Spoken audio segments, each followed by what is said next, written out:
Gulf खबरें में आप तमाम लोगों को वेलकम करते हैं। जैसा कि आप तमाम लोगों ने थंबनेल के ऊपर भी पढ़ लिया होगा कि ना अब आप तमाम लोगों का इकामा तजदीद होगा और ना ही आपको वीज़ा मिलेगा। सऊदी की वज़ारत की जानिब से एक बड़ी अपडेट को शेयर किया गया है। सऊदी अरब आला हुकाम की जानिब से भी एक नए ऐलान को हुक्मनामे को जारी किया गया है।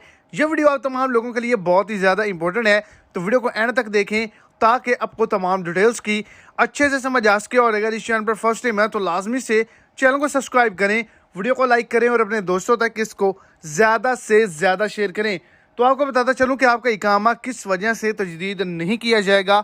अगर आपका पासपोर्ट कार आमद नहीं है, एक्सपायर हो चुका है या एक्सपायर होने के करीब है, तो आप तमाम लोगों का इकामा तजदीद बिल्कुल भी नहीं किया जाएगा। दूसरे नंबर पर ट्रांजिट वीज़ा जो है ये सिर्फ उन लोगों को ही जारी किया जाता है जो कि मुमलिकत से होकर किसी और मुल्क का सफ़र करते हैं, जैसे पाकिस्तान से यूरोप का, और आप फ्लाई नाज से टिकट बाय करेंगे तो 4 दिन का ट्रांजिट वीज़ा आपको मिल सकता है, आप वहां पे रह सकते हैं। फ्लाई नाज के अलावा किसी भी शख्स को नहीं मिलेगा ट्रांजिट वीज़ा।